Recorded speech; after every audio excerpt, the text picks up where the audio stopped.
যখন আপনি মোরাকাবা করবেন, দরুদ শরীফ পড়বেন, তখন আপনি দেখবেন আপনার কাছে যদি ফয়েজ আসে, আধ্যাত্মিক নূর, এই নূর যদি আসে তাহলে আপনি বুঝতে পারবেন যে আমার মুর্শিদ কামেল মোকাম্মেল।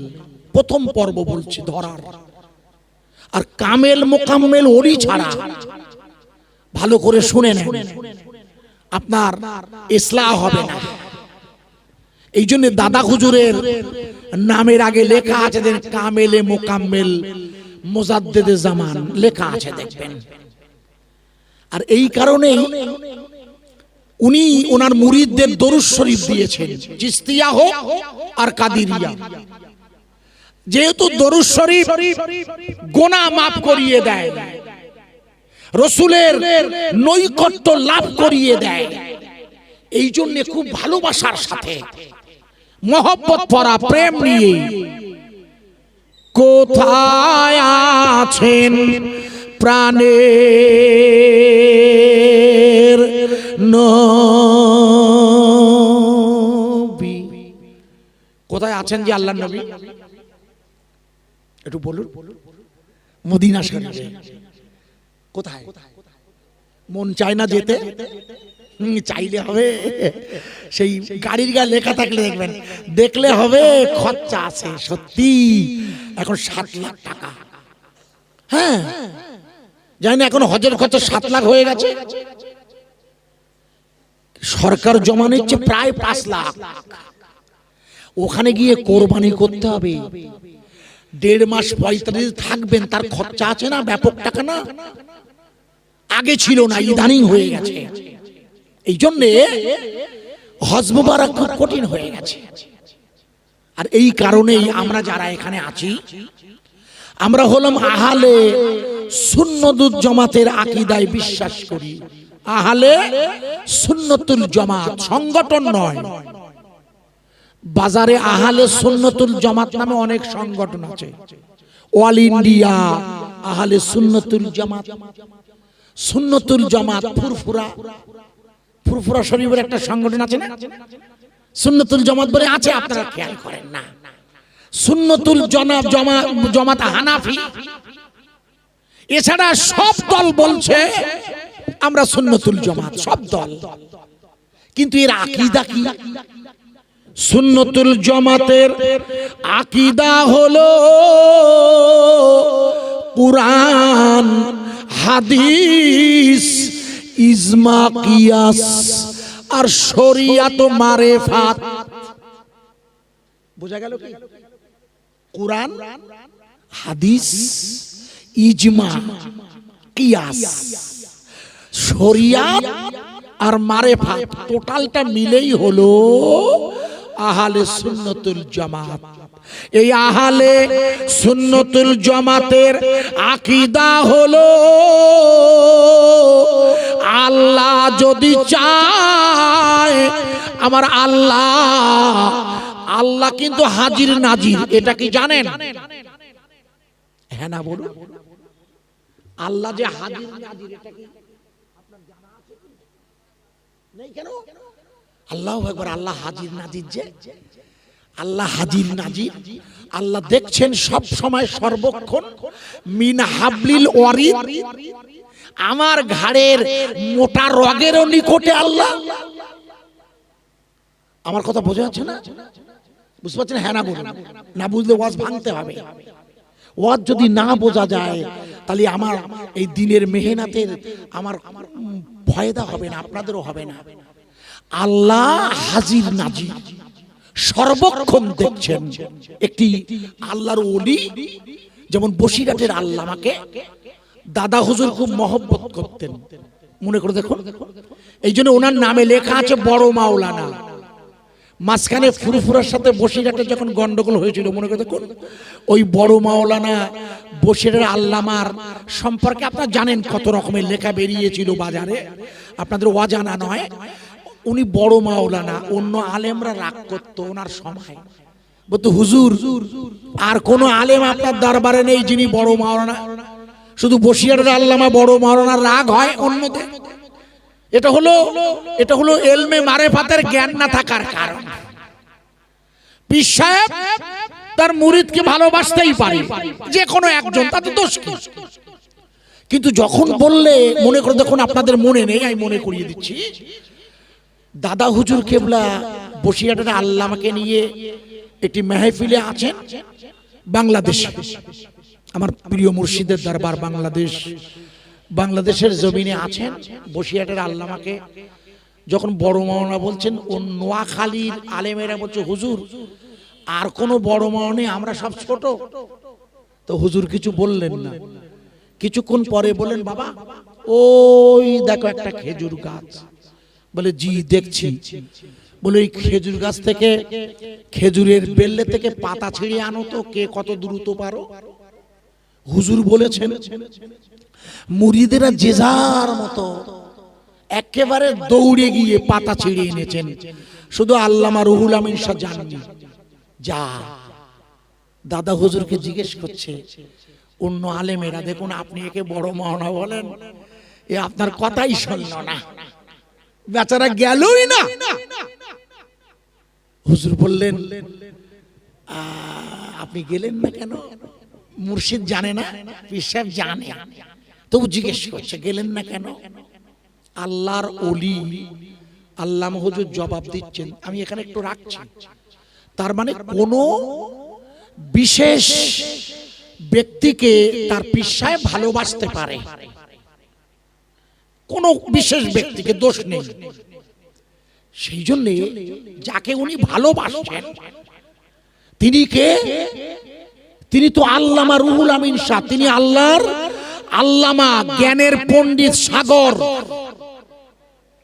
এই জন্য এক আল্লাহর ওলির দরবারে অসংখ্য আলেম আছে, সেই আলেমটিকে হুজুর খুব ভালোবাসে। অন্য আলেমদের একটু রাগ হয়, আলেম বলি কিন্তু সাধারণ লোক না, হাজি না, আলেম আলেম হতে হয়। বলে আপনি একটু ওই, ওরা সব আপনার উপরে রাগ করে, আপনি আপনাকে ভালোবাসি, তা আপনি একটা কাজ করেন, আপনারা শুনুন, সবাই শুনুন, আমার এখানে দেখুন অসংখ্য পাখি আছে আর ছুরি আছে রাখা, একটা করে পাখি নেন আর ছুরি নেন, নিয়ে গিয়ে আপনারা জবাই করে আমার কাছে আনবেন। তবে এমন জায়গায় জবাই করবেন যেখানে কেউ দেখতে পাবে না। শর্ত হলো এমন জায়গায় জবাই করবে যেখানে কেউ দেখতে পাবে না। আল্লাহর ওলির ওই মুরিদিরা একটা করে ছুরি আর একটা করে পাখি নিয়ে যাবে করতে গেলে, জবে করে যে যার মতো ফিরে এসেছে সেই বড় আলেমটা, জানাকে উনি বড্ড ভালোবাসে, ওই লোকটি এখনো ফিরে আসেনি। কিছুক্ষণ বাদে যেই ফিরে এসেছে, পীর সাহেব জিজ্ঞেস করছে, আপনার এত দেরি হলো কেন? বললে, আসলে আপনি যে বলেছেন এমন জায়গায় জবাই করবে যেখানে কেউ দেখতে পাবে না,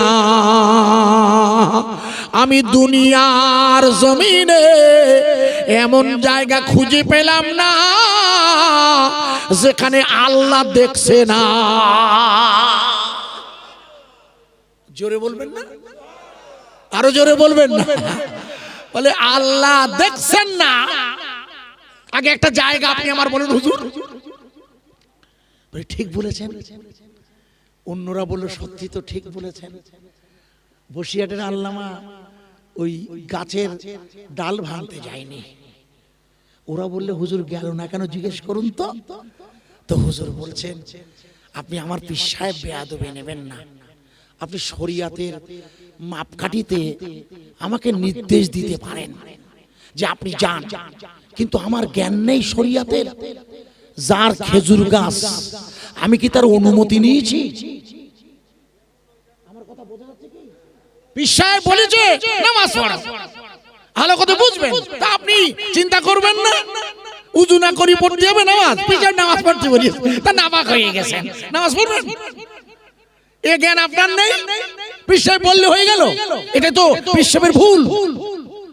দাদা হুজুর বলছেন, বাবা ঠিক বলেছেন আপনি, আমি দেখছিলাম। এরা সব দৌড়ে গেল বড় আলেম, ও তো লোকের খেজুর গাছ। বিনা অনুমতিতে মেয়েরা যদি কোনো জমির ঘাস কেটে ছাগলের খাওয়ায়, বাড়িওয়ালা জানে না জমিওয়ালা মাঠের থেকে কেটে নিছে, ওটা শরিয়াতে হারাম, লিখে নেন।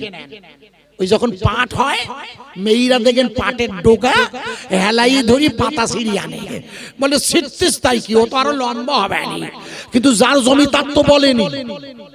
আমার কথা বোঝা যাচ্ছে কি? দাদা হুজুর বললেন খেজুর গাছের পাতা আনো, পীর সাহেব বলে দিলেন, আপনি মেনে নিলেন, মানা যাবে না। হুজুর মানেননি, আপনি যাচাই বাছাই করবেন না, আপনার জ্ঞান নেই। দাদা হুজুর জিজ্ঞেস করছে, বাবা বাবা আপনি ঠিক বলেছেন। বলে হুজুর আর একটা কারণ আছে। বলে আর একটা কারণ হলো, ওই খেজুর গাছের তলায় একজন আল্লাহর ওলি ঘুমিয়ে আছে। আমি রুহুল আমিন ওই গাছের তাই পাতাটা ভাঙতে গেলে বাড়িওয়ালার অনুমতি যেমন পাইনি, তেমনি আল্লাহর ওলি, একটু জোরে বলুন সুবহানাল্লাহ।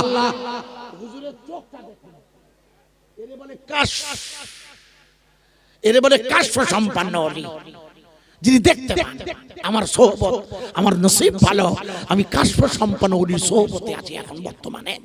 যেটা বলছিলাম বোঝানোর জন্য, ভালো করে শুনবেন, যে জায়গায় রাখছিলাম সেটা কি? তাহলে আল্লাহ হাজির নাজির, ক্লিয়ার? আল্লাহ হাজির নাজির, ভালো করে শুনবেন। তাহলে আল্লাহর রাসূল, আমি বলেছিলাম আপনাদের, আহলে সুন্নতুল জামাতের আকীদা হলো, আল্লাহ যদি চায়, আল্লাহর নবী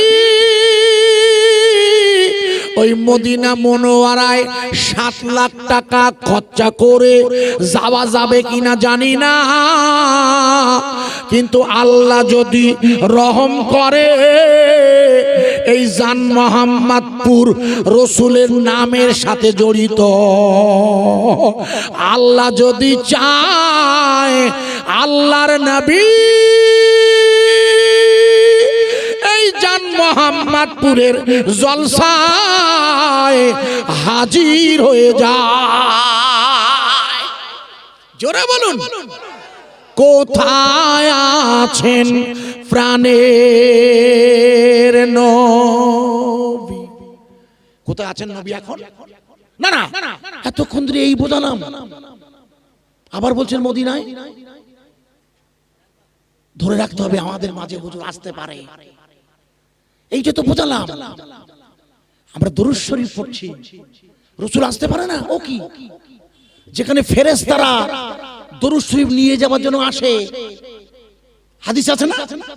যখন কেউ দরুদ শরীফ পড়ে ফেরেশতারা বয়ে নিয়ে যায়, তা নিতে গেলে আসতে হয় না? কি আশ্চর্য, নিতে গেলে আসতে হবে না? এখানে ফেরেশতারা আসতে হবে, তারপর তো নেবে। কোথায় আছেন প্রাণের নবী, আমাদেরকে ছাড়িয়া আপনি বিনা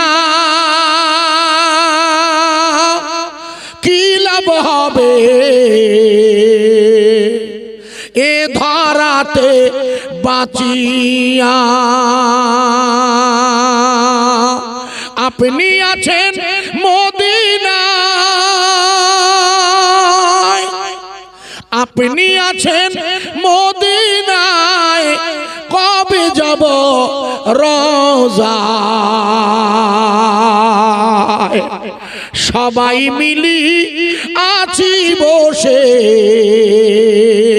জান মোহাম্মদপুরীর জলসায়। আল্লাহুম্মা সাল্লি আলা, জোরে বলুন, সাইয়্যিদিনা। তোমার মাইকটা এরকম কেন? বক্সটা অত দূরে দেয়, বক্স এখনো আমার কানে গলায় আওয়াজ গলায় লাগছে। ও আলা আলে থাক সাইয়্যিদিনা মাওলানা মুহাম্মদ সাল্লাল্লাহু আলাইহি ওয়াসাল্লাম। আউযু বিল্লাহি মিনাশ শাইতানির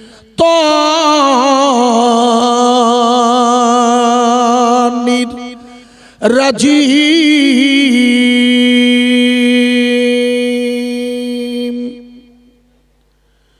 বিসমিল্লাহির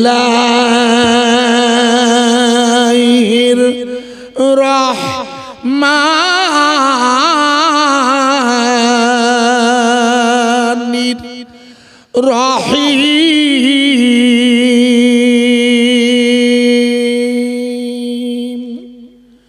ওমা মুহাম্মাদুন ইল্লা রাসূল। সম্মানিত আমাদের এই হিজলা জান মোহাম্মদপুর জামে মসজিদের সুধী ইমাম সাহেব, মুয়াজ্জিন সাহেব, সম্মানিত আমার আগে খুবই আমাদের পরিচিতি সম্পন্ন, যদিও সবসময় সাক্ষাৎ হয় না, হযরতে মৌলানা আপনাদেরই মেহমান জনাব হযরতে মৌলানা শাহানুর আলম সাহেবজি।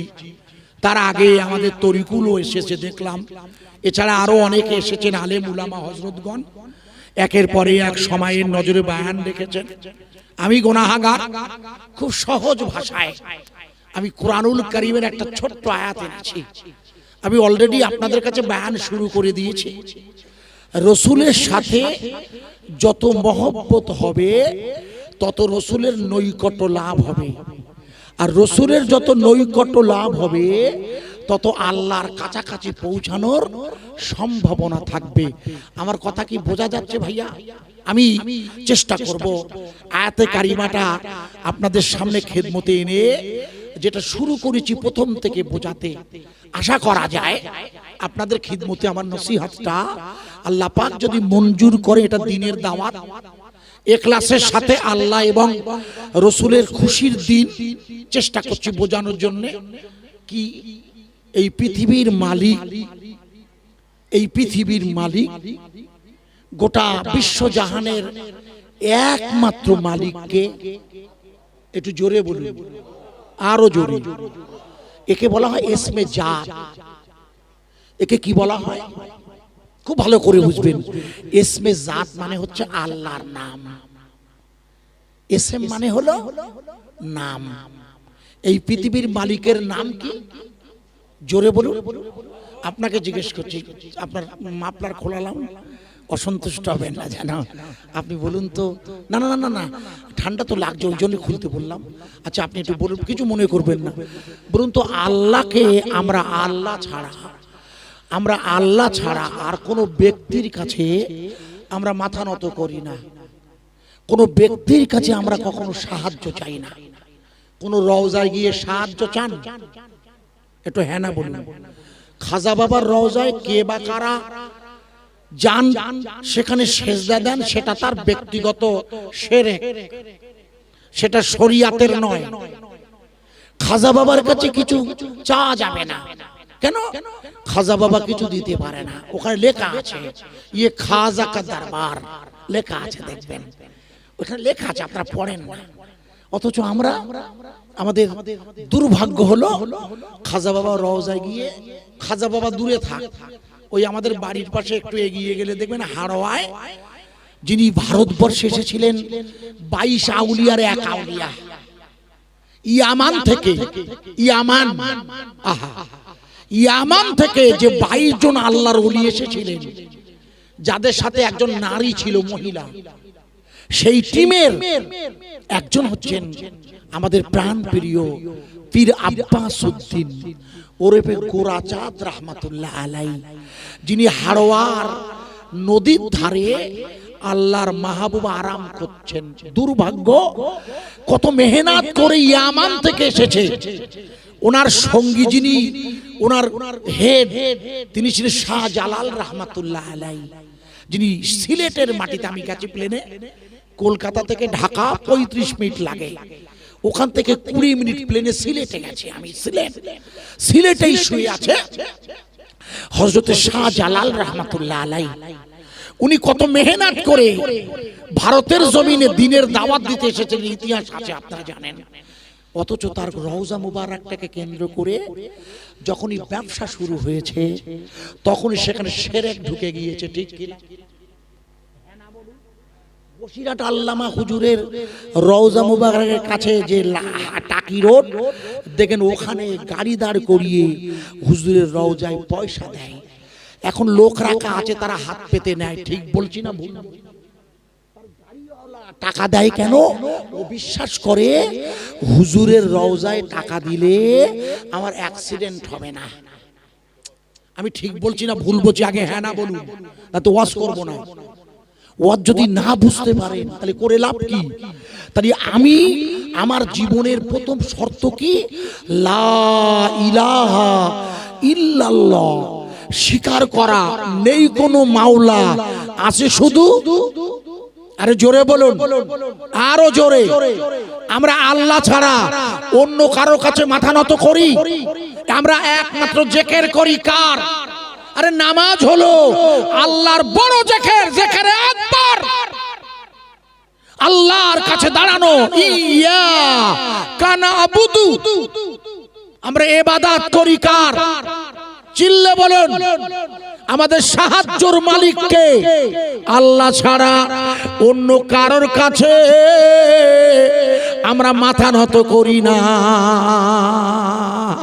কারণ আল্লাহ ছাড়া আর সব ধ্বংস হয়ে যায়। হাসবি রব্বি জাল্লাল্লাহ লিখেছেন ফুরফুরার মুজাদ্দেদে জামান দাদা হুজুর কিবলা।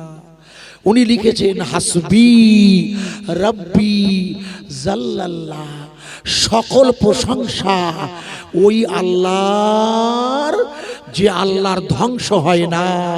একটু জোরে বলা যাবে না? আরো জোরে বলতে পারেন না? আমার কথা কি বোঝা যাচ্ছে? হ্যাঁ না বলুন। এই জন্য একমাত্র আল্লাহ ছাড়া আর কারণ কেন করা যাবে না? কেন করা যাবে না? এই জন্য যাবে না যেহেতু না শিরক, শুধু না বা শিরক না, আল্লাহর অস্তিত্বে হাত দেওয়া পড়ে যায়। শিরক তো বটেই, কিন্তু আল্লাহর অস্তিত্বে আবু জেহেল, উতবা, শুয়াইবারা আল্লাহর অস্তিত্বকে অস্বীকার করে কাবা শরীফে 360টা আল্লাহদ্রোহী শক্তিকে দাঁড় করিয়ে দিয়েছিল। আমার কথা বোঝা যাচ্ছে? হ্যাঁ না বলুন। তাই হযরত বেলাল রাদিয়াল্লাহু আনহুর ওনার মালিক উমাইয়া যখন ওনার বুকের উপরে পা দিয়ে উমাইয়াকে বলেছিল, বিয়াদবি নেবেন, আমি পাটা তুললাম বলে, উনি যখন পা দিয়ে বললে, বেলাল তুমি আহাদুন আহাদুন বলবে না। কি বলবে না? আহাদুন মানে কি? না, আহাদুন মানে এক। এক কেন? ওখানে এক কেন? যেহেতু কাবা শরীফে আছে কতটা? এই দেখো, একটু আগে বললাম লাত, উজ্জা, মানাত, এরা সব কাবায় দাঁড়িয়ে আছে না? তাহলে ওরা সংখ্যা না? ওটা তো সংখ্যা। একটা কি? একটা কি? আর দেখো এক সংখ্যা না? আশ্চর্য আওয়াজ করছি। ন্যূনতম একটু তো আপনি বলবেন এক তো সংখ্যা, তাই এক সংখ্যার লড়াই 360 সংখ্যার বিরুদ্ধে। তাই হয়তো বেলাল ওখানে আহাদুন আহাদুন বলেছিল, তোমরা যাও মরগে 360টার কাছে, আমি একের কাছে। একটু জোরে বলুন। আমার ওয়াজ বোঝা যাচ্ছে? খুব ভালো করে বুঝুন। আর তোমাদের 360 মনে করে দেখুন। এই জন্য আল্লাহ তার রাসূলের কাছে প্রথম তাবলীগ করেছিলেন, ইকরা বিসমি রাব্বিকাল্লাযী খলাক। পড়ুন, আপনি আপনার প্রভুর নামটা আগে আপনি আপনি আমার প্রভুর নামের জিকির করেন আগে, আপনি আমার নামটা নেন হে রাসূল। ওরা আমার নামটাকে সরিয়ে দিয়ে ওরা কাবা শরীফে আমার বিরোধী শক্তিকে দাঁড় করিয়ে দিয়েছে।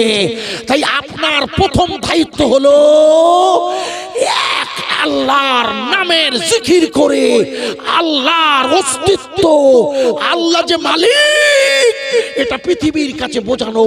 আমার ওয়াজ বোঝা যাচ্ছে? আজ গোটা পৃথিবীর দিকে তাকিয়ে দেখুন, ওরা এক আল্লাহর অস্তিত্বটাকেই হটিয়ে দিতে চাইছে, ঠিক কিনা? আরে হ্যাঁ না বলুন। আজ সেদিন যেমন একদল মুনাফিক, সেদিন যেমন একদল মুনাফিক তারা রাসূলের কাছে ঈমানের কলেমা পড়ে মদিনার মসজিদে নামাজ পড়েছে, মদিনার মসজিদে রাসূল তাদের জানাজায় শরীক হয়েছে, তবু তারা মুনাফিক। আজ মধ্যপ্রাচ্যের দিকে তাকিয়ে দেখুন, ভালো করে ওয়াজ বুঝবেন মন দিয়ে।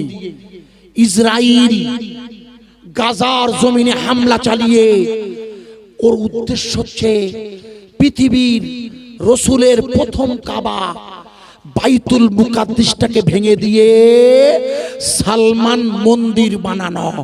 আমার ওখানে একটা মন্দির বানাবে, সুলাইমান নবীকে ওরা সালমান বলে, তার মূর্তি বানানো হয়ে গেছে। আমেরিকার জো বাইডেন প্লেনে করে একটা লাল গরু অলরেডি পাঠিয়ে দিয়েছে, আমার কাছে তার ছবি আছে, অলরেডি ইসরায়েলের নেতানজিহুয়ার কাছে পাঠিয়ে দিয়েছে। নেতানজিহুয়া এবং আমেরিকা, ইংল্যান্ড, ইউরোপীয় ইউনিয়নের খ্রিস্টান সমাজ এরা ওই বাইতুল মুকাদ্দিসটাকে ভেঙে সালমান মন্দির বানাতে চায়।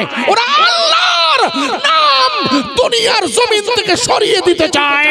আল্লাহর শুকরিয়া আদায় করুন, ছোট্ট একটা সংগঠন হামাস আর 14 মাস হয়ে গেছে তারা আমেরিকার ওই দেওয়া ক্ষেপণাস্ত্র বোম্বিং এর বিরুদ্ধে লা ইলাহা ইল্লাল্লাহর নাম চলছে না, বন্ধ হয়েছে। আরে জোরে বলুন, আরো জোরে বলা যাবে না? আরেকটু জোরে বলতে পারো? সব ভেঙে চুরে ফেলছে ওরা। ওটা তো যুদ্ধ নয়, ওটা গণহত্যা। নারী আর শিশু আর বৃদ্ধ আর বৃদ্ধা, ওটা যুদ্ধের নিয়ম নয়। যুদ্ধে তো শিশু, নারী, বৃদ্ধ বৃদ্ধা মারা নিষেধ, রাসূলের বর্ণনা। ওরা কোনো কিছুই শুনতে চায় না। ওরা লা ইলাহা ইল্লাল্লাহর নামটাই সরিয়ে দিতে চায়। আমি আপনাদের বোঝাতে পারছি কি ভাই? মনে করে দেখুন ভাই, 2023-এর অক্টোবরের 7 থেকে 2024-এর এই ডিসেম্বর চলছে। এখন দীর্ঘ 14 মাস যে লড়াই চলছে, ওই লড়াইতে স্ট্যাটিস্টিক্স দিয়েছে ওরা এই পর্যন্ত আমেরিকা, ইউরোপের বোম্বিং এর দ্বারা ভেঙে চুরে ফেলা ওরা 43,000-এর মতো মানুষকে গণহত্যা করে মেরে ফেলেছে।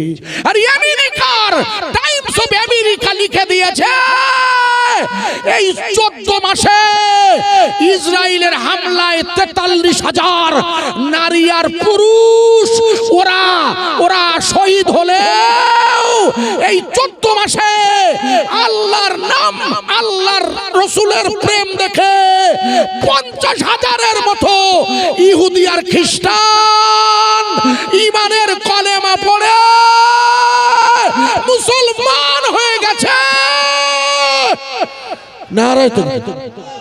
কে দিলে জানি না, কে দিয়েছেন জানি না। জবানটা কার? এই আমার, এই জবান আমার নাকি? না, এই কিছু আমার না, এই সব কার? এই জন্য শোয়ার সময় বলতে হয় না আল্লাহুম্মা বিসমিকা আমুতু ওয়া হাইয়া, বলতে হয় না নাকি? আরে হ্যাঁ না বলুন, এ দোয়া পড়তে হয় না। মানে কি? হে আল্লাহ, আল্লাহুম্মা বিসমিকা, হে আল্লাহ আমি আপনার নামে ঘুমাচ্ছি, ওটা হচ্ছে মৃত্যু। আমার মৌতটা কি? আরে মৌতটা কি? আরে আন্নাউমু নিসফুল মাউত, ঘুম হলো অর্ধেক মৃত্যু। তাই ঘুমায়েন যখন আপনি, আপনার রুহু বেরিয়ে যায়, জানা আছে ঘুমানোর সময় রুহু বেরিয়ে যায়, হ্যাঁ না বলি, জানেন না? আর না ঢুকলে সকালবেলা লাশ। এখান থেকে 5 দিন আগে আমার জানাজার জন্য বলেছিল, আমি সময়ের অভাবে পারিনি, মারা দেখতে গেছিলাম অবশ্য। রাতের বেলা খাওয়া দাওয়া করে শুয়েছে, সকাল 7টা বাজে উঠছে না বলে বাড়ির লোক ডাকতে গিয়ে দেখে মারা গেছে। তার মানে রুহুটা বেরিয়ে গিয়েছিল আর ফেরেনি। এই জন্য আল্লাহুম্মা বিসমিকা আমুতু, ওগো আল্লাহ আমি আপনার নামে ঘুমাচ্ছি, মানে মৃত্যুবরণ করছি। ওয়াহাইয়া, যদি আপনি দয়া করে আমাকে জীবিত করেন, তাহলে এই মুখ, এই শরীর সব কার? আর চিল্লে বলুন, সেই আল্লাহর নাম এসেছে। নারায়ে তাকবীর দিয়েছেন, আমি দেইনি, কোন আল্লাহর বান্দা দিয়েছে জানি না। আমি একবার নারা দেব, নারায়ে তাকবীর বলবো। তার আগে আপনাকে ছোট্ট দুটো কথা শোনাবো। আপনাকে আমার কথা বুঝতে পারছেন? প্লিজ আমাকে একটু মন দিয়ে বুঝবেন কথাগুলো, আপনার ভুল বুঝবেন না যেন। মনে করে দেখুন, মনে করিয়ে দিচ্ছি পর পর। 2024-এর লোকসভা নির্বাচনের আগে বর্তমান কেন্দ্রীয় সরকারের প্রধানমন্ত্রী বলেছিলেন আপকি বার 400 পার বলেছিলেন। আপকি বার, জোরে বলুন, 400 পার, মানে হলো এবারে হবে 400 পার। আর আমাদের দিদিমণি বলেছিল আপকি বার পগার পার। হ্যাঁ বলেছিল, আপনাদের মনে নেই, লোকে ঠাট্টা করেছিল, মনে করে দেখুন। আমি কিন্তু বিষয়টা আমার খুব মাথায় লেগেছিল, কারণ আমি বুঝতে পেরেছিলাম এটা ভালো কথা। আপকি বার পাগার পার, পগার পার হইল না প্রায়। শোনো না, শোনো, বোঝা যাবে, মনে করে দেখো। মনে নেই আপনাদের, মনে করিয়ে দিচ্ছি। কথা বোঝা যাচ্ছে? হ্যাঁ না বলে মানে পাল্টে দেবো।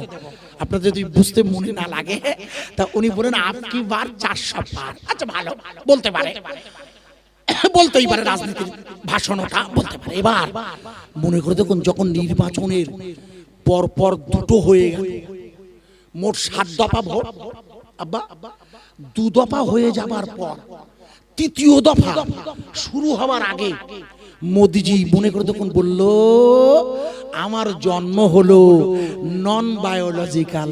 তার মানে হলো আমার জন্ম হয়েছে নন বায়োলজিক্যাল, মানে হলো মা বাপের মিলন ছাড়া। হে কুচুকনি কি রে, উনি দাবি করেছিল। শোনো, আজ ভালো করে বুঝে যাও, যেটুকু শুনবে মন দিয়ে বোঝো, যেটুকু সুযোগ পাচ্ছি বোঝানোর। উনি দাবি করেছিলেন আমি হলাম নন বায়োলজিক্যাল, অর্থাৎ আমি আমার মা বাপের মিলন ছাড়া। আর আমরা সবাই জানি, আমরা সবাই বায়োলজিক্যাল জন্ম। আমার বাপের শুক্রকীট আর আমার মায়ের ডিম্বকোষ ফার্টিলাইজ হচ্ছে এই জায়গায়। দিস ইজ ওয়ে, এইটাকে বলা হয় ফি কারারি মাকিন, এটাকে বলে সুরক্ষিত এরিয়া। এখানেই আমার আম্মার রেহেমে আমি ঢুকে পড়েছিলাম। কিছু মনে করবেন না, যেন বোঝাচ্ছি। আমরা সব ভাই, মা বাপের মিলনে এসেছি। তাই জীববিদ্যার ভাষায় আমাদের জন্ম হয়েছে বায়োলজিক্যাল। বায়োলজিক্যাল মানে মা বাপের মিলনে। ওনারও মা বাপ ছিল, বলো খোকা। মনে করে দেখো, প্রথমবার ভোটে বলেছিল দাঁড়িয়ে আমি হলাম চাওয়ালার ছেলে। মনে আছে, চায়ে পে চচ্চা। আর বলেছিল আমি যদি ভোটে যেতি 15 লাখ করে টাকা দেবো। মনে আছে খোকা?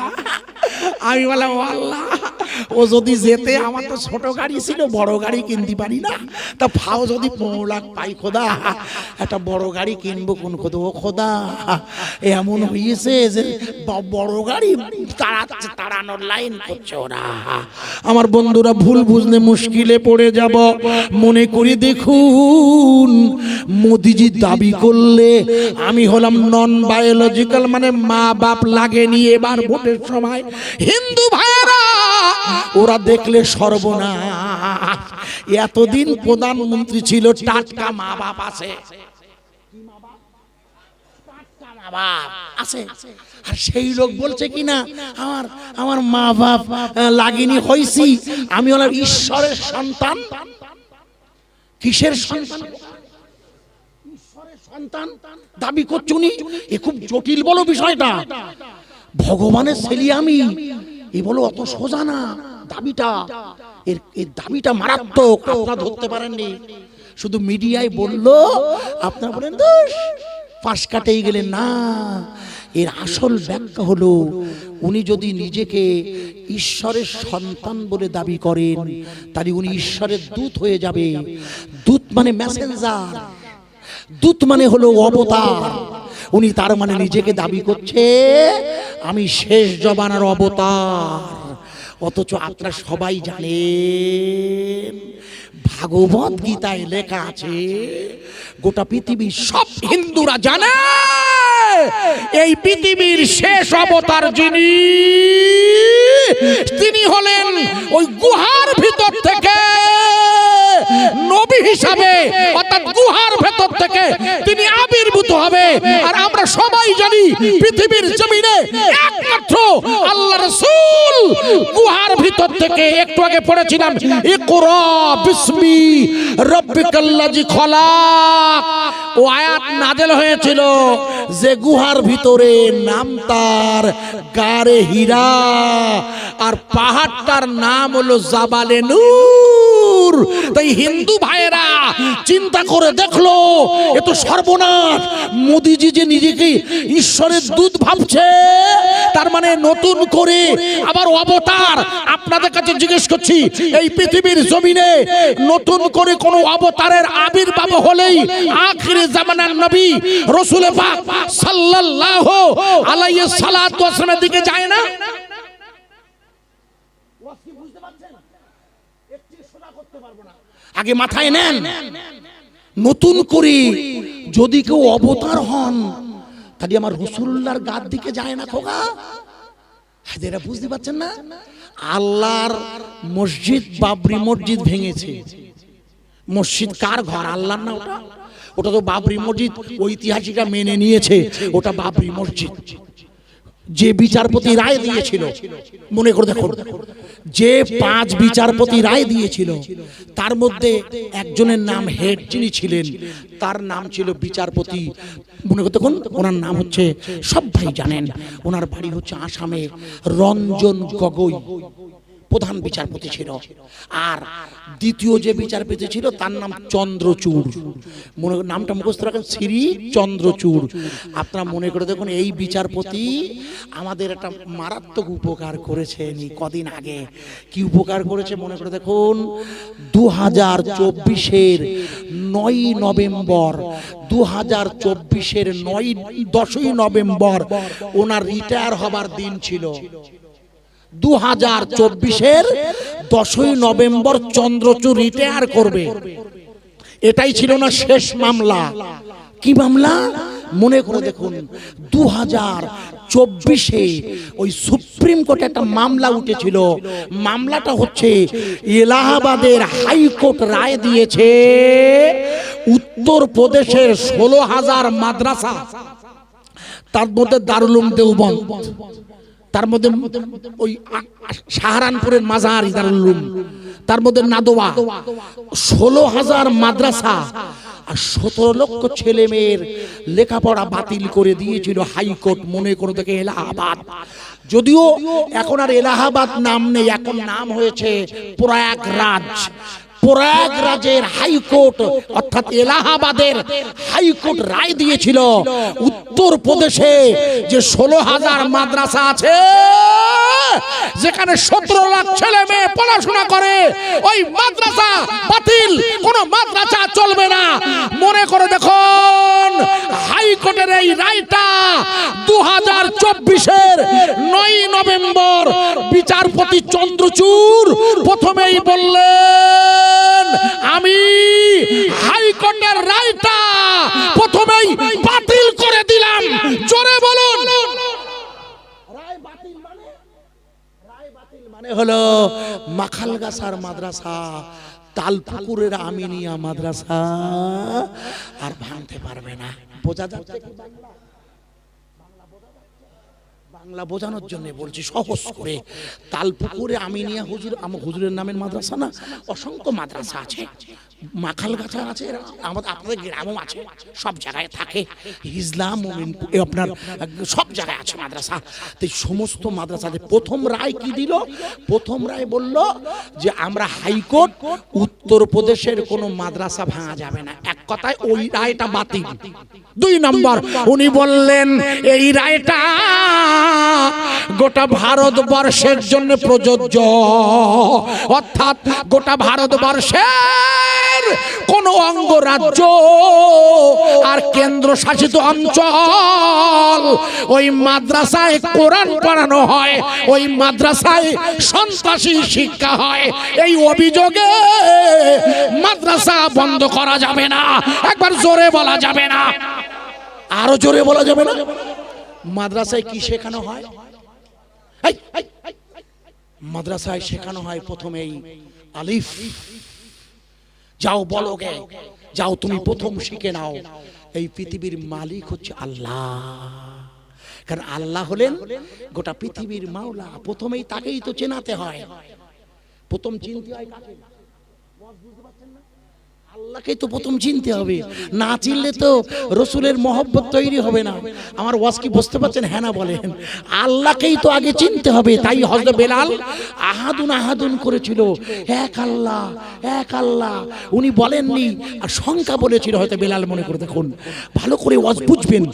মোদিজি দাবি করেছিলেন কি আমি হলাম নন বায়োলজিক্যাল ঈশ্বরের পুত্র।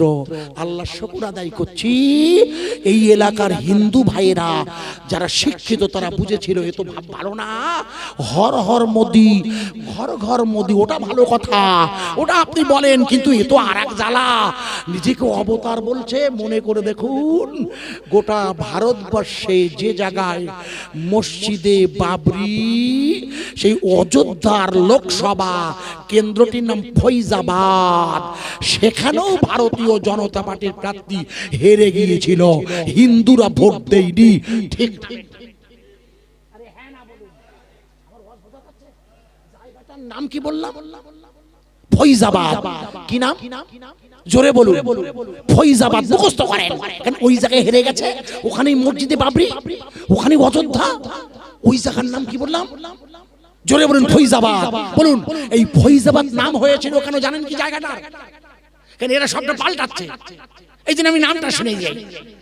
মনে করে দেখুন, হযরতে আদম আলাইহিস সালাতু ওয়াস সালাম, মনে করে দেখুন, যখন জান্নাত থেকে আল্লাহর হুকুমে জমিনে এলেন, মা হাওয়া এক জায়গায়, আদম নবী আর এক জায়গায়। কে কোথায় নেমেছেন জানেন আপনারা? দীর্ঘদিন পর দুজনের সাক্ষাৎ হলো, হওয়ার পরে মিলন হলো। মনে করে দেখুন, ওই মিলনে প্রত্যেকবার দুটো করে বাচ্চা হতো। কটা করে? একটা ছেলে একটা মেয়ে। মনে করুন, হাবিল হয়েছে, সাথে হয়েছে লিউজা। কাবিল হয়েছে, সাথে হয়েছে আকলিমা। জোড়া জোড়া। কিন্তু একবার ওনার, আমার মা, আমার দাদিমা, এখন উনি আমার মা হাওয়া, এখন আমার দাদিমা। কেন? মাঝখানে আমার মা বাপ হয়েছে, এই জন্য এখনই আমার দাদিমা। ওই জন্য যেখানে ওনার কবর, জায়গাটার নাম রাখা হচ্ছে জিদ্দুন। জিদ্দা, জিদ্দা মানে দাদিমা, পাগলা। ওখানে আমার দাদিমা সে আছে, যদি জেদ্দা বলা হয়। যাক, লম্বা করছি, যেটা বলছিলাম, যে জায়গায় রাখছিলাম এক লাইনে, আদম আলাইহিস সালামের স্ত্রীর গর্ভে প্রত্যেকবার, কারণ উনি 900 বছরের বেশি বেঁচে ছিল। আদম নবী বেঁচে ছিল কত বছর? 900-র উপরে না? আমরা ক বছর? কেন আপনারা জেনে রাখছেন না? হাদিস শরীফে রাসূল বলেছে, এই কেডা বলে 30 না আন্দাজে। আল্লাহ রাসূল বলেছেন আমার উম্মতের গড় বয়স হবে 60 থেকে 70 পর্যন্ত। 60 থেকে 70, আর 80 হলি বোনাস। আর যার বয়স বেশি আছে দেখবেন বলে হ্যাঁ দারুণ সুস্থ আছে। আমি কি করি হলো, বলে ওই তো ফিট থাকতে হয়। কত বড় বদমাইশ, কেন বলতে পারে না যে আল্লাহ আমার রহম করিয়েছে তাই সুস্থ আছে। ভাই, এমনি আমার মরে যাবার কথা, ও তা বলে না। যে দেখবেন বয়স বেশি হয়েছে, সে শুধু বলে শরীর ঠিক রাখতে শিখতে হয়। তোমরা বোঝো? ঠিক বলছে ভুল বলছি? কত বড় নিমক হারাম। শরীরটা কার? আরে জোরে বলুন, শরীর তো আল্লাহ, আমি আল্লাহ, আমার কিছু নেই। ও বলছে সব আমার। পাগলা, ভালো করে শুনলেন, ভুল বুঝবেন না যেন মুশকিলে পড়ে যাব। মনে করে দেখুন, একটা এবারে একটা ছেলে হয়েছে, একটা ছেলেটার নাম শীষ আলাইহিস সালাতু ওয়াস সালাম। উনি বড় বিয়ে করেন দুনিয়ায়, জানেন? বিয়ে হয়নি তো, বিয়ে হবে কোথা থেকে? বউ লাগবে তো, বউ লাগতে গেলি মেয়ে হতে হবে তো ওনার সাথে তো কোনো জোড়া মেয়ে আসেনি, তা বিয়ে হবে কোথা থেকে? পাগলা, এই জন্য ওনার বিয়ে হবে হুরেদের সাথে, জান্নাতের হুর। লম্বা করছি না, যেটা বলছিলাম, এই নবী আদম আলাইহিস সালামকে আল্লাহ জানালেন আপনার ছেলে শীষ নবী হবে। আপনার ছেলে শীষ পরবর্তী নবী, নবী নম্বর 2, দ্বিতীয় নবী আদম নবী। বলেন আব্বা, আল্লাহ আপনাকে নবী করেছেন, যদিও আপনার দুনিয়ায় সংসার হচ্ছে না, তা যাক, আপনি নবী হয়ে যান। পড়ুন লা, আপনার আপনাদের পড়তে বলিনি তো, পড়ছেন কেন? বোঝাচ্ছি, লা ইলাহা ইল্লাল্লাহু মুহাম্মাদুর রাসূলুল্লাহ সাল্লাল্লাহু। হযরতে শীষ আলাইহিস সালাম বলছে আব্বা এটা আমি পড়বো না। বলছে কেন? বলে এটা তো আমাদের কলেমা না, আমাদের কলেমা হচ্ছে লা ইলাহা ইল্লাল্লাহ আদম সফিউল্লাহ। বলছে খোকা, আদম সফিউল্লাহ বলি হবে না, মুহাম্মাদুর রাসূলুল্লাহ না বললে নাম কাটা যাবে খোকা। বলছি কেন? বলে যাবে, আমারও যাচ্ছিল, শিগগির পড়বা। সেই মনে নেই, আপনার মনে থাকে না? সেই আদম নবী চোখ খুলেছে জান্নাতে, আর আরশে মওলা দেখে আল্লাহর সাথে রাসূলের নাম লেখা, মনে নেই? মনে থাকে না কেন পাগলা? তো বলে আমার তাই যাচ্ছিল। বলে তাহলে আমার কি করতে হবে? বলে তোমাকে পড়তে হবে লা ইলাহা ইল্লাল্লাহু মুহাম্মাদুর রাসূলুল্লাহ। এটা না পড়লে নবুয়াতের খাতা থেকে নাম কাটা যাবে। বলে ও ঠিক আছে। মনে করে দেখুন, উনি পড়ে নিলেন লা ইলাহা ইল্লাল্লাহু মুহাম্মাদুর রাসূলুল্লাহ। উনি ওটি পড়ে নি আল্লাহর হুকুমে দ্বীনের দাওয়াত দিতে ওনার আব্বা যে দেশের জমিনে এসেছিল, সেই ভারতবর্ষের জমিনে নবী শীষ আলাইহিস সালাতু ওয়াস সালাম এসেছিলেন। উনি যে জায়গায় এসে প্রথম ওনার মুরিদ, মানে ওনার হাতে যারা বায়াত হয়েছিল, ওনাকে যারা নবী বলে মেনে নিয়েছিল, উনি ওই জায়গায় দাঁড়িয়ে ওনার অনুসারীদের ফয়েজ দিয়েছিলেন। ফয়েজ, ফয়েজ মানে হলো আধ্যাত্মিক নূর, ফয়েজ মানে হলো আধ্যাত্মিক প্রবাহ, ফয়েজ মানে হলো ইলম, ফয়েজ মানে হলো জ্ঞান। যে জ্ঞানের দ্বারা মুরিদের কলবে ঈমানের নূর ঢুকে যায়। হযরত নবী শীষ আলাইহিস সালাতু ওয়াস সালাম যে জায়গায় দাঁড়িয়ে ভারতবর্ষে প্রথম ফয়েজ দিয়েছিল, ওই জায়গাটার নাম হলো বর্তমানে ফৈজাবাদ। ওইখানে ওনার পাশে রওজা, সেদিকে যাচ্ছি না। মূল বক্তব্য হলো ওই আমাদের প্রধানমন্ত্রী যে এলাকায়, বুঝতে পারছেন না, মন্দির, রাম মন্দির শিখেনে হেরিয়ে গেছে, তার মানে হিন্দু ভাইরা বুঝতে পেরেছে এ ভাব ভালো না। আমার কথা বোঝা যাচ্ছে কি? এবার আমি যুক্তি দিয়ে শুধু জিজ্ঞেস করছি, ভুল বুঝবেন না যেন। যুক্তির খাতিরে ধরে নিলাম উনি 400 পেয়েছে, পায়নি, পাগার পার পায়নি, পেয়েছে। এখন পেয়ে বলল যে তালপুকুরের মসজিদে, হিজলা জান মোহাম্মদপুরের মসজিদে মাইকে আজান হবে না। বলতে পারেন? আর কি বলছি, উত্তরপ্রদেশে, ওই মধ্যপ্রদেশে, ছত্তিশগড়ে বিভিন্ন জায়গায় তো মাইকে আজান বন্ধ, সম্বলে, জানেন না এসব বন্ধ। আমি যুক্তির খাতিরে বোঝাচ্ছি, যদি আমাদের এখানে বললো বন্ধ, মনে করেন যুক্তির খাতিরে বোঝানোর জন্য বলছি। এখন যদি বন্ধ হয় বলে, তবু আজান চলবে না, বন্ধ হবে? একটু জোরে বলুন, আজান চলবে, কিসে চলবে?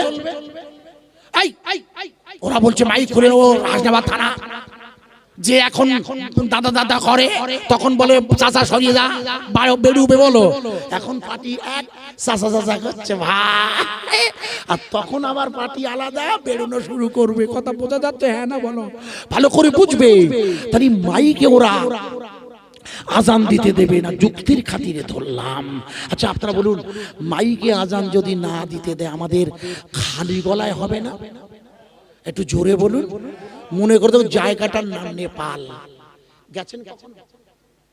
ওই একটা দেশ আছে পাগলা, যেখানে যেতে গেলে পাসপোর্ট লাগে না।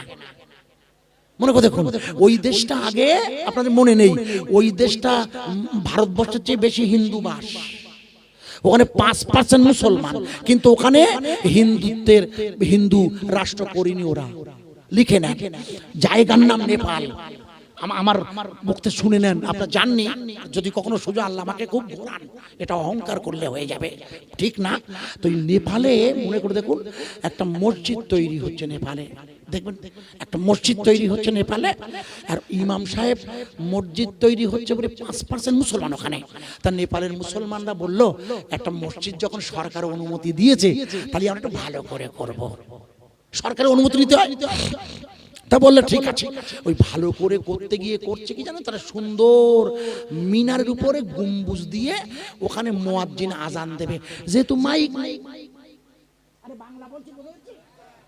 নেপালের মুসলমানরা করলো কি, হিন্দু ভাইদের বললে, ভাই আপনারা তো রাজমিস্ত্রি সব, তা আপনারা আমাদের একটা গম্বুজ বানিয়ে দেবেন। বলে হ্যাঁ, আপনারা যা বলবেন তাই দেব, তবে ওই গম্বুজ বলো মসজিদের ওই মিনারে হবে না, ওটা মাটিতে হবে। ওইটাকে মিটার আপনারা, আমরা কপি কল বলে, আগে বলতো কপি কল, এখন বলে কেরেন, বলে কেরেনে করে তুলে দেবো। তা ঠিক বলিস, খারাপ বলিনি। ওই যে বড় বড় পাইপ গুলো কেরেনে করে নামাচ্ছে, এখন রাস্তা পানি হবে, পানি দেবে, কবে দেবে জানি না, সব খুঁড়ে শেষ। হ্যাঁ, হাসছেন কেন? যাওয়া যায় না রাস্তায়, পানি আসবে কিনা খোদা জানে। যে লড়াই হচ্ছে, পানি আসবে বলে মনে হয় না, তো এত খুঁড়েছে যাওয়া যায় না, তাহলে মরিয়ে যা। যেটা বলছিলাম ভুল বুঝবেন না যেন।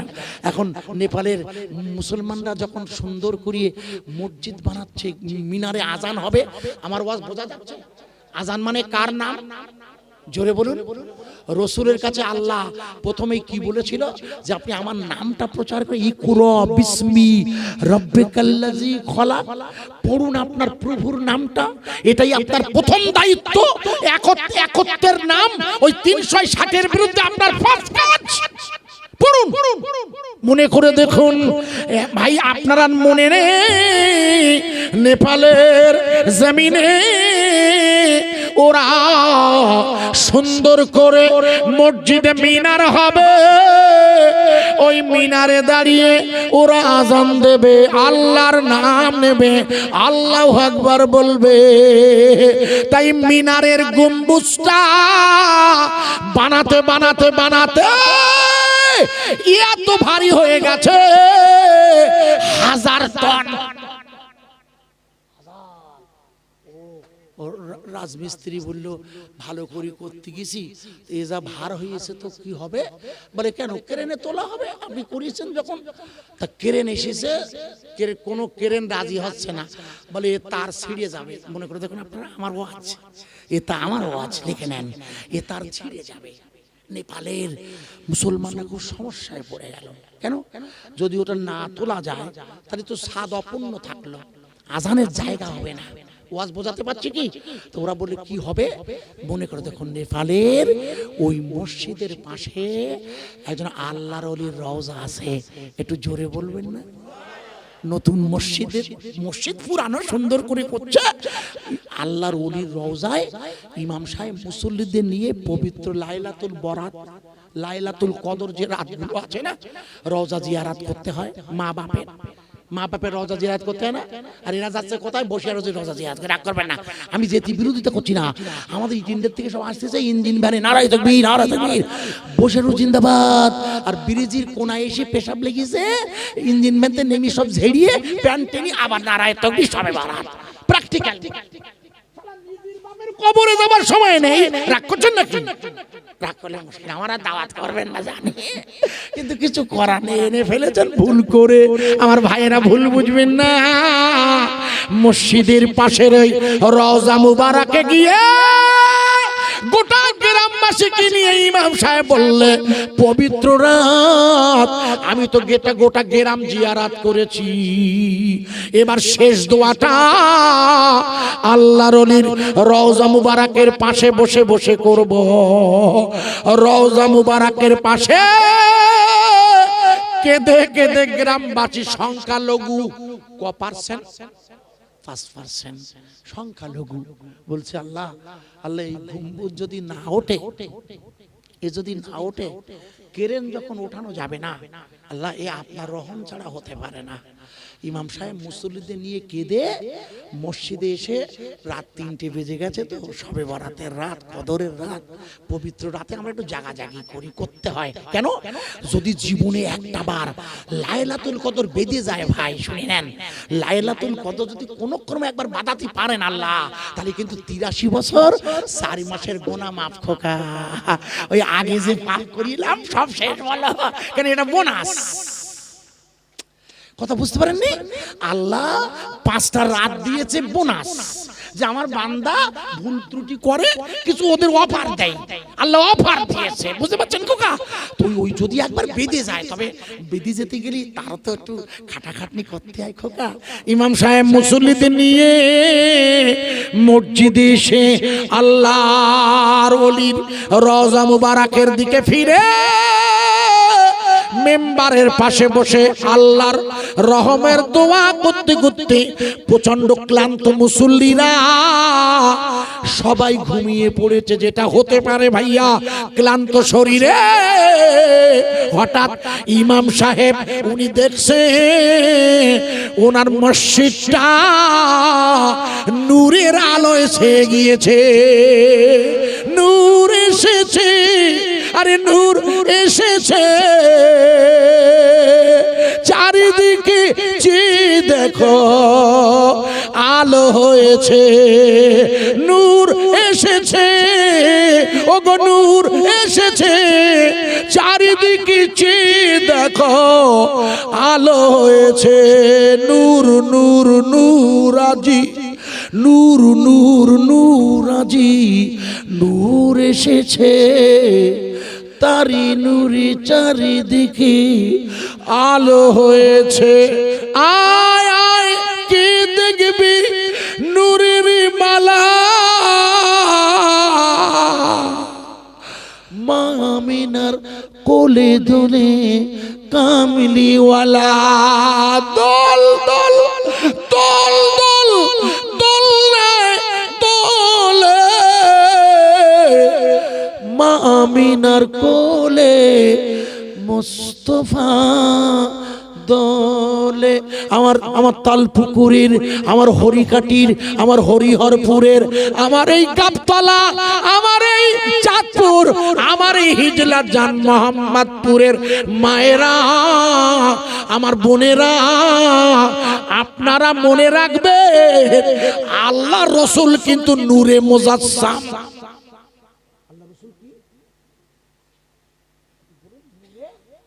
নূরে মুজাসসাম মানে রসুল পূর্ণ নূর বলো।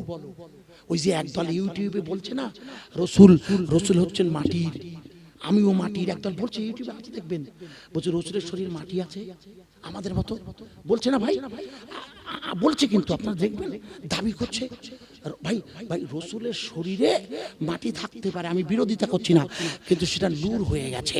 একটু জোরে বলবেন না, রসুল নূরে মুজাসসাম। খোকা খবরদার যে বলবে তার টুটি ধরবা, আমি বলে দিয়ে যাচ্ছি রসুল পূর্ণ নূরের। আমার আকীদা নয় আহলে সুন্নাতুল জামাতের আকীদা, দাদা হুজুরের আকীদা, আমার মুর্শিদ আকীদা, ফুরফুরার পাঁচ হুজুরের আকীদা, লিখে নেন ইনি এটা নূরে মুজাসসাম, উনি পূর্ণ নূর, পূর্ণ জোরে বলুন পূর্ণ নূর।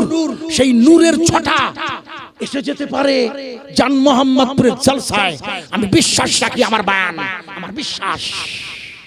আল্লাহ রসুলের মা আমিনা তু জোহরা বলছেন, মা আমিনা, মা আমিনা বলছেন আমি নই, যেদিন আমার বেটা হয়েছে, যেদিন আমার ছেলে হয়েছে, আমি আমিনা আমার আতুর ঘরে লক্ষ্য করে দেখি ওটা একটা নূরের দোলা। একবার জোরে বলা যাবে না, কিসের দোলা? চিল্লে বলুন। আল্লাহর নবীর মা আমিনা তু জোহরা বলছে ওই দিন আতুর ঘর থেকে আমি যে নূরের দোলা দেখলাম, ওই নূরের আলোতে আমি প্রথমে রোম সম্রাটের দরবার দেখলাম। যে দরবারের খোদাই বিরোধী শক্তিগুলো মাটিতে উবুড় হয়ে পড়ে রয়েছে। বলবেন না? আমি কি বললাম বুঝতে পেরেছেন? কি বললাম বলুন তো? আল্লাহ রসুলের নূরের আলোয় মা আমেনা কোন জায়গা দেখছে? রোম। রোম কোরআন শরীফে, হ্যাঁ রোম। কোথায় সেটা? ইতালির রাজধানীর নাম ছিল রোম। ইতালি কোথায়? কোথায়? আপনারা ইউটিউব বার করুন, গুগল সার্চ করুন। মক্কা শরীফ থেকে আনুমানিক বলছি 20 থেকে 25,000 কিলোমিটার। কারণ ভারতবর্ষ থেকে মক্কার দূরত্ব 6 থেকে 7,000 কিলোমিটার। রাস্তা ঘুরে যাওয়ার পথ। আগে আরো ঘুরে 10,000 হতো। আগে রাস্তা প্লেন যেত না সব রাজ্য দিয়ে, তাই বুঝেছেন? তা রসুল পাকের আম্মাজান ওই নূরের তাজাল্লিতে কোন জায়গা দেখছেন? 25,000 কিলোমিটার দূর। খোকা ভালো করে বুঝবে, 25,000 কিলোমিটার দেখছে মা আমেনা। আল্লাহু আকবার। আল্লাহ যদি কোনো সুযোগ হয়, রোমের ইতিহাস আজ বলবো না, যেহেতু আমার বায়ানটা আমি আপনাকে একটা বক্তব্য বোঝাচ্ছি। তো মা আমেনা তো জোরা দেখলেন কি করে অত কিলোমিটার রসুল নূরে। আর ওই দরবারের কি দেখলেন? ওই দরবারের খোদাদ্রয়ী শক্তি মাটিতে পড়ে গেছে। হ্যাঁ, খোদাদ্রয়ী শক্তি যদি মাটিতে পড়ে যায়, রসুলের নূরের তাজাল্লিতে সেই এলাকায় হাজার চেষ্টা করলেও, আমি লক্ষ্য করছি, বোঝানোর চেষ্টা করছি, 1 নাম্বার দেখলেন কোন জায়গায়? রোম। আল্লাহর নবীর মা ওই নূরের তাজাল্লিতে দ্বিতীয় যে জায়গাটা দেখতে পেলে, ওই জায়গাটার নাম হলো শাম আর সিরিয়া। দ্বিতীয় কোন জায়গা দেখলেন? শাম আর সিরিয়া। আজকে 4 দিন নয় 5 দিন হয়ে গেছে সিরিয়ায় নতুন বিদ্রোহীরা গণতান্ত্রিক ভাবে নয়, জোর করে থাকা সরকারকে পাল্টে দিয়েছে। মনে করে দেখুন, আমি বোম মারছে মারুক, কারণ ইসরায়েল জানে, কারণ ওই ইসরায়েল কি জানে বলুন তো? এসে গেল বলে বলতে যাচ্ছি, ইসরায়েল জানে ওই বাইতুল মুকাদ্দিস যেখানে আছে তার বর্ডারেই হলো সিরিয়া আর শাম, যার প্রাচীন নাম শাম সিরিয়া, বর্তমান নাম তার ফিলিস্তিন। আব্বা, ওই ফিলিস্তিনের ইসরায়েল জানে। আপনারা মনে করে দেখুন, সিরিয়ার রাজধানীর নাম হচ্ছে দামাস্কাস, আর ওই দামাস্কের মসজিদে 2 জন ফেরেশতার কাঁধে ভর দিয়ে ঈসা রুহুল্লাহ নামবেন ইহুদিদের বিরুদ্ধে লড়াইয়ে, ইমাম মেহেদীর সঙ্গী হয়ে দাজ্জালের লড়াইতে। বোঝানোর নয়, এটা এসে গেল বলে বলছি। কেন? যে এলাকার নূরের তাজাল্লিতে মা আমেনাতুজ জোহরা, যে এলাকায় নূরের তাজাল্লিতে ওই এলাকার আল্লাহদ্রী শক্তিকে মাটিতে উবুড় হয়ে পড়তে দেখেছে, সেই ফিলিস্তিনের বাইতুল মুকাদ্দিস দখল করে ওটাকে ভেঙে ওরা সালমান মন্দির করবে। আশা করা যায় কি? আরে জোরে বলুন। এখনো পর্যন্ত আমার জ্ঞানে আসেনি, আপনাদের আরো আলেমেরা কি বলছেন জানি না। আমি কোরআন হাদিস পড়ে যা বুঝেছি, তাতে আমার রসুলের মা যে এলাকা দেখেছেন, পরবর্তীতে সেই এলাকাগুলো জয়লাভ হয়েছে। যে আমি আজকে ব্যাখ্যা করছি না, ওই এলাকায় যেখানে রসুলের আম্মা জান দেখছেন নূরের তাজাল্লি, রসুলের নূর পৌঁছে গেছে যেখানে, সেখানে ইমানের কলেমার দাওয়াত। আপনারা ভালো করে শুনুন, প্রাথমিকভাবে এখন মার খেলেও ইমানের কলেমা প্রাথমিক মনে হচ্ছে আপনাদের, কিন্তু আমি কিন্তু হিসেব দিয়ে দেখিয়ে দিয়েছি। 43,000 মেরিয়েছে, 50,000 ফিরিয়ে গিয়েছে। মনে আছে? ওদিকে আমি যাচ্ছি না, আমারই কাটা ধরে মরিয়ে গেছে আর ইমানের কলেমা পড়েছে। লাভ হয়েছে না খোকা? কারণ যারা মারা গেছে এদের তো জোর করে ওরা বোম মেরেছে, শহীদ হয়ে গেছে। আর যারা ইমানের কলেমা পড়ে নিয়েছে 50,000, তারা জীবনের মতো বেঁচে গেছে না খোকা? এই লড়াইতে মনে করে অস্ট্রেলিয়া বলে একটা দেশ আছে, এর মধ্যে আজ কদিন ধরে অস্ট্রেলিয়া আর বলছে আমি অস্ত্র পাঠাবো না। মনে করে দেখুন, আপনারা জানেন না, লিখে নেন, অস্ট্রেলিয়া বলছে ওখানে আর পাঠাবো না, কিছু দেবো না। কেন? অস্ট্রেলিয়ার 35টা মেয়ে, কটা মেয়ে? গুনিয়ে নেন 35টা মেয়ে একসাথে চিঠি লিখেছে ওই গাজার হামাসের স্বাধীনতা সংগ্রামীদের কাছে। চিঠি লিখে বলেছে, ভাই আপনারা লড়াই চালাচ্ছেন, আমরা আপনাদের সঙ্গে আছি, যতক্ষণ লড়াই চলবে আমরা অস্ট্রেলিয়ার মেয়েরা এই 35 জন আপনাদের জন্য অপেক্ষা করব, আমরা আপনাদের বিয়ে করতে চাই। একবার জোরে বলুন, আরো জোরে। ওরা অফার ছেড়ে দিয়েছে যে আপনারা, কিন্তু তারা একটা বলো চেনে না, তারা রয়েছে গাজায় আর এরা রয়েছে তো অস্ট্রেলিয়ায়। এই মেয়েগুলো এদের বীরত্ব দেখে দেখবেন সব মেয়েরা চায় তার স্বামী একটু বীর পুরুষ হয়। এরা কিন্তু মেয়েরা দোষ না, আমার বরটা একটু ভালো হয়, টেরা যেন না হয়, বেকা যেন না হয়, এটা কিন্তু পুরুষের নারীর ইচ্ছা। রাগ করবেন না ভাইয়া, আমি মদ্দালোক, আমার মন চায় আর বউটা যেন দেখতে ভালো হয়, এটা সিস্টেম, ভুল বুঝো না। কিন্তু আমি বোঝানোর জন্য বলছি, ওরা বললে ওরা তো কেউ কাউকে চেনে না, অথচ তাদের জন্য অপেক্ষা করছে। আপনারা আমাকে আওয়াজ দেন, যে এলাকায় রসুলের নূরের তাজাল্লি পৌঁছেছে ওই এলাকায় ইমানের কলেমার দাওয়াত, আপনাদের কি মনে হয় ওরা ওটা রাখতে পারবে? ওটা আপনাদের কি মনে হয়? মনে হরি বলো, বিপদ বলো। তালি আল্লাহ ঈসা রুহুল্লাহ তুলে নিত না। ঈসা রুহুল্লাহ মারা গেছে না? আর যায়নি? বাহ, ঈসা রুহুল্লাহকে আল্লাহ তুলে নিয়েছে কি এমনি নাকি? কাজ হবে না তা তুলবে কেন? আরে যদি কাজ না করাবে তার দ্বারা কিছু, তা আল্লাহ তাকে তুলবে কেন? আর ইমাম মেহেদিকেও বা পাঠাবে কেন? আর মনে করুন ইমাম মেহেদি কোন তরিকা করবে? বসিরহাটের আল্লামা লিখেছে উনি নকশবন্দিয়া মুজাদ্দিদিয়া তরিকা করবে, তথা খাস মুজাদ্দিদিয়া। লিখে নেন, কিতাবে লেখা। তার মানে আর তো কোনো তরিকা আসবে না। আল্লাহু আকবার। নবী যেমন শেষ, মোদি হবে না, আর নবী যেমন হবে না, আর নতুন কোনো তরিকা আর আসবে না। তাই ইমাম মেহেদি কোনো তরিকা আনবে না, অত ইমাম তিনি নকশবন্দিয়া মুজাদ্দিদিয়া তথা খাস মুজাদ্দিদিয়া বসির আল্লামা লিখেছেন। আমি না, পড়ে দেখবেন, ওই তরিকায় বায়াত হবে উনি। যেহেতু ঈসা রুহুল্লাহ ওনার সাথে লম্বা কাহিনী, যেটা বলছিলাম বোঝানোর জন্য। তাই যে জায়গায় নূরের জ্যোতি পৌঁছেছে, এই জন্য স্বামী বিবেকানন্দ লিখেছে, পড়ে দেখবেন।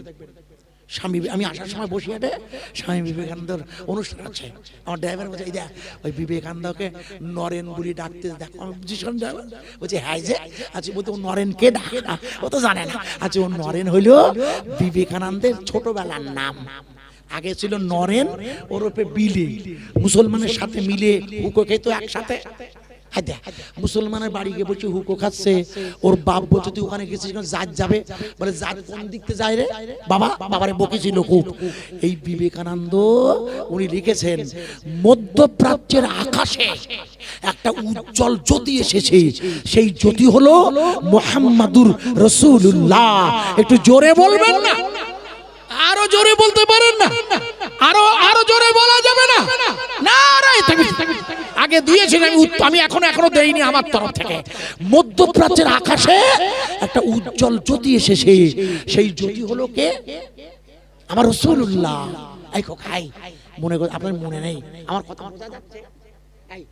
আপনার মনে আছে ওই আরজি করে যখন একটা ডাক্তারি বোনকে, মনে করে দেখো সব জানো, আমি আর লম্বা করবো না, ওই সময় আমাদের মুখ্যমন্ত্রী বলেছিল ওরে ধরো আর 15 দিনের মধ্যে ফাঁসি দাও। বলল হইয়ে তার এখনো বিচারই শুরু হয়নি। ভালো করে মনে করে দেখো, ওই সময় আমাদের রাষ্ট্রপতি দ্রৌপদী মুর্মু মহাশয়া উনি বলেছিলেন, কি বলেছিলেন লেখেন, উনি বলেছিলেন হযরত মুহাম্মদ ব্র্যাকেটে বলেছিল সাল্লাল্লাহু আলাইহি ওয়াসাল্লাম। রাসূলের নাম শুনে কি পড়তে হয়? না দুরূদ শরীফ, ওটা দুরূদ শরীফ পাগলা, সাল্লাল্লাহু আলাইহি ওয়াসাল্লাম। আমাদের রাষ্ট্রপতি পড়িয়েছে। আচ্ছা ভাই, ওই উনি যে পড়িয়েছেন তা ওনার সওয়াব হবে? এই কিরা বলি হ্যাঁ এই পাগলা দুরূদ শরীফ পড়ি সওয়াব হবে আপনার, কারণ আপনি লা ইলাহা ইল্লাল্লাহু মুহাম্মাদুর রাসূলুল্লাহ বিশ্বাস করেন জবান দিয়ে, একে বলে ইকরার বিল লিসান, আর বাম স্তনে দুধের নিচের লতিফায়ে কলব দিয়ে লা ইলাহা ইল্লাল্লাহু মুহাম্মাদুর রাসূলুল্লাহ, আর শরীরে শরীরের পশম, শরীরের চামড়া, শরীরের হাড়, গোশ, মজ্জা, এরা সবাই বলে লা ইলাহা ইল্লাল্লাহ। মুখ দিয়ে, জবান দিয়ে, কলব দিয়ে, শরীর দিয়ে, তাহলে আপনি দরুদ শরীফের সওয়াব পাবেন। যদিও আপনার কলবে এখনো ঈমান ঢোকেনি, যদি এমন হয় তবু আপনি মুসলমান, মুখে বলেছেন তাই। কথা বোঝা গেল কি? উনি তো লা ইলাহা ইল্লাল্লাহ পড়েননি, না মুখে পড়েছেন না কলব দিয়ে। তার কলবের কথা বাদ দেন, আগে তো মুখে আনতে হয়। এই জন্য ওনার দরুদ শরীফের সওয়াব হবে না খোকা। উনি লিখেছেন হযরত মুহাম্মদ সাল্লাল্লাহু আলাইহি সাল্লামের কাছে আসা কোরআন লিখেছেন। মনে করে দেখুন, কারণ কোরআন শরীফ কি লিখেছে? কোরআন লিখেছে কেউ যদি কাউকে নাহাক কতল করে তাকে তোমরা কতল করে দাও, প্রকাশ্য। আছে না নেই? হ্যাঁ না? কোরআন বলিনি? আপনারা জানেন না? কেউ যদি কাউকে নাহাক বিনা কারণে, ওই মেয়েটা গিয়েছিল ডাক্তারের ডিউটিতে, ও পরে এমডি, ডক্টর মেডিসিন গবেষণা করছিল, মেয়েটা হাই কোয়ালিটির স্নাতকোত্তর পড়ছিল। ওই রাত 3টে তখন বই পড়ছিল, ওর ডিউটির ফাঁকে, শুনে নেন, সেই সময় গিয়ে ওকে প্রথম তার শরীর, আমি আর বলছি না মায়ের আছে বলে, দ্বিতীয় তাকে হত্যা করেছে। তাই মারাত্মক দুটো অপরাধ বলে, দুটো পাপ, দুটো বড় বড় পাপ করেছে। সবচেয়ে বড় কথা, তাকে হত্যা করেছে। তাই বিনা কারণে ওই হত্যাকারীর শরীয়তের নিয়ম হলো ওকে হত্যা করে দাও। কিন্তু ভারতবর্ষের সংবিধানের দ্বারা এটা সম্ভব নয়, এখনো তার বিচারই শুরু হয়নি। তার আর সেই পার্থ চ্যাটার্জি, সে কোটি কোটি টাকা নিল, তারও জামিন হয়ে গেল, সেও বেরিয়ে আসবে কদিন পরে, কিছু মনে করবেন না। সুতরাং বিচার কবে হবে কেউ জানে না, কিন্তু ইসলাম বলল যদি প্রমাণ হয় একদিন পরের দিন কতল করা। এই জন্য লক্ষ লক্ষ হিন্দু ভাইরা যারা মিছিল করেছিল, তারাও বলছে ইসলামের কোরআনের ওই নিয়ম ছাড়া এ সম্ভব হবে না। ঠিক বলছি না? আপনারা জানেন না, প্র্যাকটিক্যাল বলছি। সেই জন্য আমাদের রাষ্ট্রপতি বলেছিল যে কোরআন গোটা পৃথিবীর মানব জাতির জীবন বিধান, গোটা বিশ্বকে শান্তির বার্তা দেয়। একবার জোরে বলুন, আরো জোরে বলবেন না? ওই কোরআন এসেছে কার কাছে? বলুন বলুন। কোরআন এসেছে আল্লাহ রাসূলের কাছে না? এই কোরআন এসেছে কার কাছে? আল্লাহ রাসূল কি? এই দেখো, না না না, একটু আগে বলেছিলাম নূর। কোরআনের আর এক নাম নূর না? দেখ কারা দেখে যায় না? কোরআনের আর এক নাম নূর না? আল্লাহু আকবার, আল্লাহু আকবার। সূরা নূর, নূরুম মিন নূরি, নূর তো কোরআন শরীফ পড়ে দেখবেন। নূর মানে কি? আলো। কি করতে এসেছে? অন্ধকার থেকে মানুষকে আলোয় আনতে এসেছে। কোরআনের তাই আর এক নাম নূর। আল্লাহর নবী নূরি মুজাসসাম, নেপালের মসজিদের ইমাম সাহেব, উনি লক্ষ্য করে দেখে ওনার কামরা মসজিদটা নূরের আলোয় ভরে গিয়েছে। একটু জোরে বলা যাবে না? ওই নূরের আলো দেখেই বুঝতে পেরেছেন। কেন? মনে রাখুন, কখনো কখনো যারা তরিকা করেন তারা কখনো কখনো রসুলের চেহারা দেখতে পেতে পারেন। কারণ রসুলের চেহারা দেখায় সমস্যা আছে অনেক। কি সমস্যা? আপনার মুর্শিদ আপনাকে বুঝিয়ে দেবে এটা রসুল। কেন? আপনি রসুলের ছোটবেলা দেখতে পারেন, বড়বেলা দেখতে পারেন, মাঝখান দেখতে পারেন, কিন্তু নূরের ব্যাপারে কোনো সমস্যা নেই। আমার কথা বোঝা গেছে কি? রসুলের চেহারাটা আপনার মুর্শিদ চিনিয়ে দেবে, সঙ্গে থাকবেন উনি স্বপ্নের মধ্যেও। আর নূরটা আপনি নিজেই জেকেরের দ্বারা আদায় করে নেবেন। যিনি যত জেকের করে তত নূর জোগাড় হয় তার। ভালো করে শুনে নেন। এই জন্যে রসুলের পাকে নূরের তাজাল্লিতে ইমাম সাহেব লক্ষ্য করছে গোটা মসজিদটা নূরে নূরে ভরে গেছে। হঠাৎ লক্ষ্য করে দেখে ওই নূরের ভিতর থেকে আল্লাহ রসুলের আওয়াজ আসছে, আল্লাহর হাবিবের কণ্ঠের আওয়াজ। বলছে ইমাম সাহেব আপনি অহেতুক চিন্তা করবেন না, আল্লাহ যদি রাজি থাকে আগামীকাল সকালবেলা আপনি এলান করে দিন আল্লাহর জমিনে ওই মসজিদের মিনারটা ইনশাআল্লাহ আগামীকাল উঠে যাবে, আপনি একটা সাদা কাপড় দিয়ে, কি কাপড়? এই জন্য আমাদের জানাজা নামাজের কাপড় হচ্ছে সাদা। রসুল পাকের আতুর ঘরে জান্নাত থেকে সাদা বর্ণের রুমাল এনে কাপড় এনে ফেরেশতা ঢেকে দিয়েছিল, সাদা রং। রসুল পাক সাল্লামের আতুর ঘরে বলে একটা সাদা কাপড় দিয়ে আপনি পাথরটা ঢেকে দেবেন, ইনশাআল্লাহ আমি একটা দোয়া শিখিয়ে দিচ্ছি, আশা করা যায় আপনি ব্যবহার করে দেখুন, আশা করা যায় ফয়সালা হয়ে যাবে। একটু জোরে বলবেন না? ইমাম সাহেবের চট করে ঘুম ভেঙে গেছে, কারণ উনি তো ঘুম ছিল মানে ওই যে কষ্টের ঘুম। যে ওনার চোখ খুলেছে, ঘড়ির দিকে তাকিয়ে দেখে ফজরের ওয়াক্ত হয়ে গেছে। উনি সঙ্গে সঙ্গে মুয়াজ্জিনকে ডাকলেন, উঠুন উঠুন শিগগিরই উঠুন। মুয়াজ্জিন উঠে আজান দিল। আর সলাতু সব জানেন আপনারা, ফজরের আজান। এই জন্য না কোনো মুসলমান আজান শুনলে ঘুমাবে না, বলে কোন মুসলমান যে আজান শুনবে সে উঠে পড়বে, বিশ্বাস করেন? কোন মুসলমান জ্ঞান তো ইচ্ছা করে নামাজ কাজা করতে পারে না, অনিচ্ছায় হতে পারে, অনিচ্ছাটা আলাদা। এমন পরিবেশে গেছেন, সেই পরিবেশে নাপাক হয়ে গেছে, আপনার কাপড়টা হতে পারে পেশাব করেছেন, আরে হতে পারে না, এমন জায়গায় গেছেন ইস্তেঞ্জার জায়গা নেই, হতে পারে পেশাব লেগে গেছে হঠাৎ করে, ওটা আলাদা মশলা। কিন্তু ইচ্ছা করে যে দুদিন বাঁচো খোকা, ভাই ধরে বলছি ভাই, যে দুদিন বাঁচেন জীবনে কখনো আর নামাজ কাজা করবেন না। আমি অনুরোধ করছি, ইমাম সাহেব আজান দিলেন মুয়াজ্জিনকে দিয়ে, মুসল্লিদের ঘুম ভেঙে গেছে আজান শুনে, মসজিদেই ছিল। উনি ফজরের 2 রাকাত সুন্নত পড়িয়ে ইমাম সাহেব বললে, তোমরা ফজরের 2 রাকাত সুন্নত পড়ে নাও, শরীয়তের নিয়মে আগে 2 রাকাত সুন্নত। ফজরের সুন্নতটা খুব গুরুত্বপূর্ণ, খুব গুরুত্বপূর্ণ।